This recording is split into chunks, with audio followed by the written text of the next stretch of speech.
Tuan Tanah adalah dewa. Bab 669. Diam. Melihat keributan dari hadirin, Profesor K meninggikan suaranya dan berkata, harap diam. Jika Anda memiliki pertanyaan, kita dapat membahasnya setelah kelas.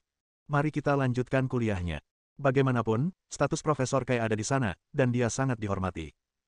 Meskipun semua orang yang hadir adalah eksekutif perusahaan, mereka adalah mahasiswa saat ini, jadi mereka harus memberinya sedikit muka, dan kelas segera menjadi sunyi. Wu Liancheng tidak mau melewatkan kesempatan untuk mempermalukan Qin Ming di depan umum, dan melanjutkan, Profesor Kai, mohon setujui pengusiran Qin Ming dari kelas. Membiarkannya menghadiri kelas tidak hanya akan menghalangi kita, tetapi juga memengaruhi reputasi Anda. Waktu kelas sangat berharga. Ini bukan saatnya untuk membahas hal-hal yang tidak relevan. Mari kita bicarakan hal itu setelah kelas. Profesor Kai menghentikan Wu Liancheng dengan kata-kata ini dan melanjutkan mengajar. Wu Liancheng melotot ke arah Qin Ming dengan sinis, lalu diam-diam mengeluarkan ponselnya, dan mulai mengirim pesan WeChat ke orang-orang yang dikenalnya di kelas, bersiap untuk mencela Qin Ming bersama-sama setelah kelas selesai dan menendang Qin Ming keluar apapun yang terjadi untuk meredakan kebencian di hatinya. Kelas berlangsung selama 45 menit. Saat Qin Ming tiba, kelas sudah berlangsung setengah jalan. Setelah Profesor Kai berbicara selama lebih dari 20 menit, tibalah saatnya untuk mengakhiri kelas. Begitu Profesor Kai mengumumkan berakhirnya kelas, Wu Liancheng berdiri dengan tidak sabar. Profesor Kai, sudah waktunya untuk mengakhiri kelas ini. Bisakah kita bicarakan tentang mengeluarkan Qin Ming dari kelas? Kalian bisa mendiskusikannya dengan bebas setelah kelas. Profesor Kai mengangguk. Yan Suyao segera berdiri dan berkata, Profesor Kai, semua laporan tentang Qin Ming di internet itu salah, semuanya rumor. Saya dapat menjamin bahwa karakternya baik-baik saja. Saya tidak setuju untuk mengeluarkannya dari kelas, dan dia telah membayar biaya pendaftaran dan berhak untuk mengikuti semua kursus. Satu atau dua orang mungkin memfitnahnya, mungkin juga tidak benar, tetapi semua orang memarahinya, jadi bagaimana mungkin itu tidak benar? Wu Liancheng bertanya balik dengan percaya diri. Masyarakat memiliki mata yang tajam. Jika semua orang mengatakan sesuatu yang buruk tentang Qin Ming, maka pasti ada yang salah dengannya. Orang seperti itu tidak cocok untuk mengikuti pelatihan bersama kami. Saya mendukung untuk mengeluarkannya dari kelas. Dia orang yang sangat jahat dan terkenal jahat. Kehadirannya pasti akan memengaruhi semua orang. Saya juga mendukung pengusiran dia dari kelas. Saya mendukungnya, saya mendukungnya. Qin Ming tidak menghadiri kelas selama sebulan, tetapi Wu Liancheng menghadiri semuanya tanpa melewatkan satupun. Terlepas dari seberapa banyak pengetahuan yang telah dipelajari Wu Liancheng, setidaknya dalam bulan ini, ia telah menjadi akrab dengan banyak orang. Sebagai perbandingan, popularitas Wu Liancheng di kelas jauh lebih baik daripada Qin Ming. Lagi pula, Qin Ming hanya datang ke kelas 2 kali, dan kecuali satu atau dua orang, dia tidak mengenal siapapun. Kontak pribadi dan agitasi Wu Liancheng mempunyai pengaruh baik, dan hampir setengah dari orang menyatakan dukungan mereka untuk mengeluarkan Qin Ming dari kelas. Perusahaan-perusahaan tempat orang-orang ini bekerja semuanya memiliki hubungan bisnis dengan keluarga Wu, tempat Wu Liancheng bekerja. Tidak ada gunanya menyinggung Wu Liancheng untuk orang yang tidak relevan. Mengapa tidak memanfaatkan situasi dan menambah penghinaan atas cedera? Itu juga dapat membuat Wu Liancheng berutang budi kepada mereka. Separuh sisanya hanya melihat dengan dingin tanpa menyatakan pendapat apapun, ingin melihat apa yang akan dikatakan Profesor Kai. Profesor Kai melambaikan tangannya, memberi isyarat kepada semua orang untuk diam, dan berkata sambil tersenyum, saya menjalankan kelas pelatihan manajemen bisnis untuk memberikan pengetahuan. Selama mereka bukan pembunuh atau pembakar, siapapun yang merupakan orang jahat dapat datang ke kelas tersebut. Tidak peduli apa yang tersebar di internet tentang Tuan Qin, saya hanya ingin bertanya kepada semua orang, apakah Tuan Qin adalah tipe orang yang tidak dapat dimaafkan. Begitu kata-kata ini diucapkan, semua orang, yang diwakili oleh Wu Lian, terdiam. Mereka tidak bisa berbohong dengan mata terbuka dan mengatakan bahwa Qin Ming adalah penjahat yang tidak bisa dimaafkan, bukan? Tidak ada yang menjawab, itu membuktikan bahwa dia bukan guru. Dia boleh datang ke kelasku. Tuan Qin sudah membayar uang sekolah. Aku tidak punya hak untuk mengeluarkannya dari kelas sampai dia melakukan sesuatu yang merugikan semua orang. Profesor Kai berkata seperti seorang pria terhormat, baiklah, mari kita akhiri pembahasan tentang masalah ini di sini. Profesor Kai tidak banyak bicara, tetapi apa yang dikatakannya sangat masuk akal, membuat orang terdiam dan membantahnya. Wu Liancheng tidak menyangka akan mendapat hasil seperti ini. Qin Ming tidak mengatakan sepatah kata pun, tetapi dia mengalami kendala besar dengan Profesor Kai dan hampir meledak karena marah. Profesor Kai memang orang yang berpengetahuan luas dan bijaksana. Qin mengaguminya. Qin Ming berbicara saat ini, memujinya dan melirik Wu Liancheng dengan tatapan bangga dan provokatif. Wu Liancheng menatap Qin Ming dengan mata penuh amarah. Tatapan mereka saling beradu di udara, percikan api tak terlihat berterbangan, dan tak satu pun dari mereka menyerah. Mengingat penghinaan yang dideritanya di hadapan Qin Ming sebulan yang lalu, Wu Liancheng kembali marah. Ia berubah pikiran dan berkata, Profesor Kai, meskipun apa yang Anda katakan benar, karakter Qin Ming terlalu buruk. Jika ia tetap di sini, itu pasti akan memengaruhi suasana kelas dan suasana hati kita. Kita tidak boleh kehilangan minat semua orang karena dia, jadi saya sangat menyarankan agar ia dikeluarkan dari kelas. Jika Anda merasa malu, Anda dapat mengikuti pendapat semua orang dan memberikan suara untuk memutuskan. Lian Cheng benar. Kelas ini milik semua orang. Kita tidak bisa membiarkan satu orang memengaruhi semua orang. Pemungutan suara untuk memutuskan apakah Qin Ming harus bertahan atau pergi adalah adil dan pantas. Tidak ada yang salah dengan itu. Saya setuju dengan hasil pemungutan suara, saya juga setuju. Orang-orang yang bersatu secara pribadi dengan Wu Liancheng bergema satu demi satu, seolah mengikuti jejak Wu Liancheng. Meskipun pelatihan manajemen perusahaan diselenggarakan oleh Profesor Wu, ia juga harus mempertimbangkan pendapat semua orang. Ia ditempatkan dalam posisi yang sulit oleh Wu Liancheng dan yang lainnya. Setelah berpikir sejenak, pandangannya tertuju pada Qin Ming. Puan Qin, apa pendapat Anda? Saya keberatan. Merupakan kebebasan saya untuk mendaftar pelatihan. Merupakan keputusan saya sendiri apakah akan bertahan atau keluar, alih-alih dimanipulasi oleh beberapa orang jahat, kata Qin Ming tegas. Siapapun dapat mengetahui bahwa orang jahat yang dimaksud Qin Ming adalah Wu Liancheng. Awalnya, Qin Ming tidak ingin memperhatikan Wu Liancheng, tetapi orang ini sangat sombong sehingga akan menjadi tidak wajar jika dia tidak melawan. Sampah sepertimu tidak punya hak bicara sedikitpun. Teriak Wu Liancheng dengan marah. Bajingan, kamu bicara tentang dirimu sendiri. Qin Ming mencibir main-main, lalu tiba-tiba mengangkat tangannya dan menamparkan udara. Pak. Sesaat kemudian, terdengar suara tamparan keras, dan seluruh kelas dapat mendengarnya dengan jelas. Aduh. Wu Liancheng menjerit dan spontan menutupi pipinya, seperti baru saja ditampar. Dia menutupi separuh wajahnya dengan satu tangan dan menunjuk hidung Qin Ming dengan tangan lainnya, dan berkata dengan marah, kamu. Kamu berani memukulku. Puan Wu, mata mana yang melihat saya memukul Anda? Saya hanya melambaikan tangan dengan santai. Tamparan itu adalah balasan atas omong kosong Anda. Bahkan Tuhan pun tidak tahan dan ingin menghukum Anda. Setelah mengatakan itu, Qin Ming melambaikan tangannya 2 kali lagi. Pak. Wu Liancheng menerima 2 tamparan keras lagi, dan wajahnya merah dan bengkak. Semua orang di kelas tercengang, tidak dapat memahami bagaimana Wu Liancheng bisa ditampar. Tidak ada yang datang untuk memukulnya di depan umum.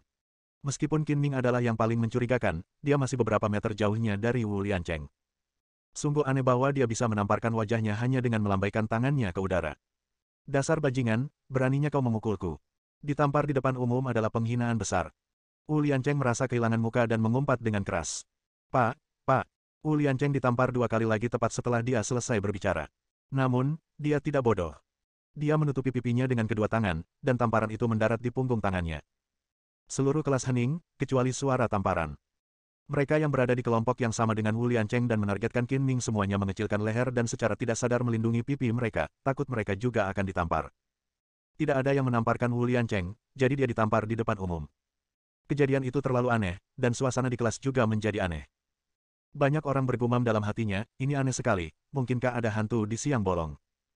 Beberapa orang beranggapan bahwa hal ini kemungkinan besar dilakukan oleh Qin Ming, tetapi tidak seorang pun dapat mengetahui bagaimana ia melakukannya. Lagi pula, dia sedang berdiri di tempat duduknya dan tidak dekat dengan Wu Liancheng, dan mustahil baginya untuk menamparkan Wu Liancheng dari jarak beberapa meter.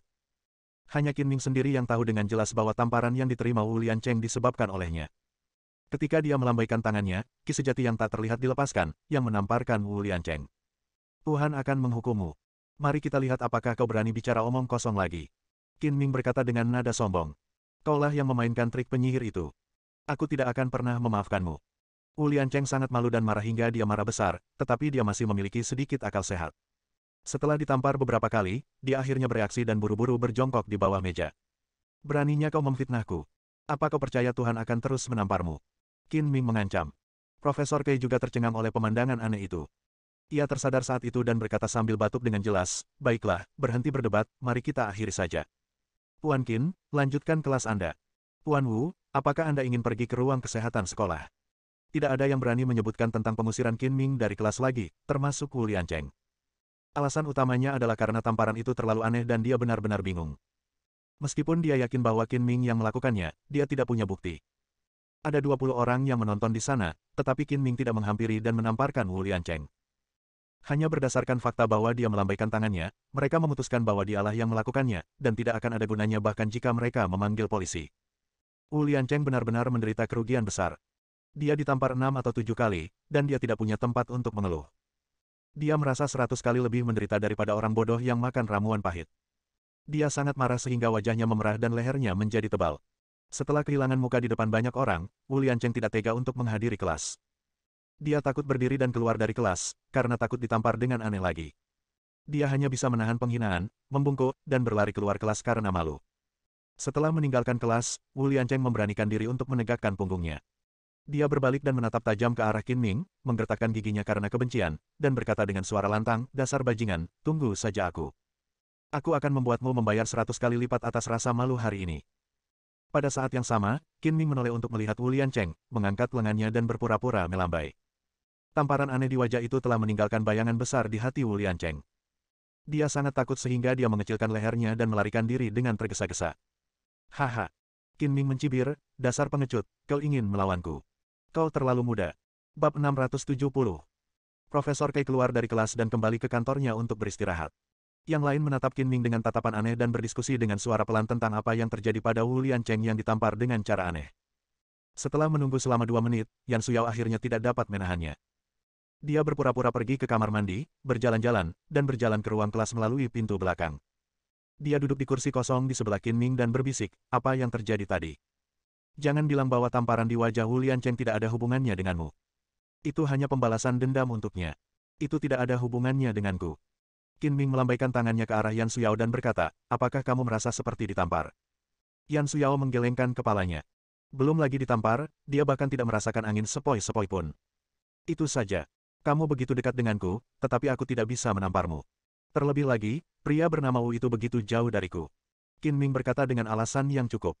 Yan Suyao merasa bahwa Qin Ming bertanggung jawab atas tamparan di wajah Wu Liancheng, tetapi dia tidak tahu bagaimana Qin Ming melakukannya. Qin Ming menyangkalnya dengan tegas, dan dia tidak bisa berbuat apa-apa. "Aku tahu kaulah pelakunya, jangan menyangkalnya. Entah itu aku atau bukan, masalah ini tidak ada hubungannya denganmu, kan? Itu tidak ada hubungannya denganku. Anggap saja aku ikut campur dalam urusan orang lain." Yan Suyao memutar matanya ke arah Qin Ming dengan marah. "Sekarang, biar ku beritahu sesuatu yang ada hubungannya denganku. Kau tidak masuk kelas selama sebulan. Aku akan membantumu dengan kelas-kelas yang terlewat. Nanti aku akan mengirimkan lembar jawaban elektroniknya. Terima kasih, saya bisa membaca sendiri lembar soalnya. Saya akan bertanya jika ada yang tidak saya mengerti." Qin Ming tidak berniat untuk menebus mata kuliah yang terlewat, dan dia bahkan tidak tahu cara membaca lembar soalnya, jadi dia dengan sopan menolak kebaikan Yan Suyao. "Tidak apa-apa." Yan Suyan mengangguk dan berkata, "Jika kamu menemui sesuatu yang tidak kamu mengerti, kamu selalu bisa meneleponku dan bertanya padaku." Setelah istirahat, Profesor Kei masuk ke kelas dan melanjutkan pelajaran. Qin Ming sangat mengantuk sehingga dia tidak bisa menunjukkan minat apapun. Setelah akhirnya menyelesaikan kelas paginya, Qin Ming menguap dan berjalan keluar kelas dengan malas setelah kelas. Tidak lama kemudian, Qin Ming mengendarai Audi anti peluru itu perlahan keluar dari Universitas Keuangan dan Ekonomi Donghai, bersiap mengantarkan makan siang untuk Yan Mengke dan memanfaatkan sore hari untuk merawat luka-luka Yan Mengke. Namun, saat dia baru saja keluar dari gerbang sekolah, kecelakaan terjadi. Sebuah sepeda tiba-tiba melompat keluar dari samping dan berhenti di depan Audi Qin Ming. Tidak ada seorang pun di sepeda itu, tetapi sepeda itu didorong keluar oleh seseorang. Untungnya, Qin Ming bereaksi cepat dan mobil melaju pelan. Dia mengerem dan Audi berhenti dengan stabil tanpa melindas sepeda. Dia menoleh ke arah seorang pemuda berjaket hitam tak jauh dari situ dan berteriak dengan marah, "Apa yang kau lakukan? Apa kau tidak punya mata? Maaf, saya menjatuhkan sepeda. Saya akan segera mendorongnya." Sepeda itu didorong keluar oleh pemuda berjaket hitam.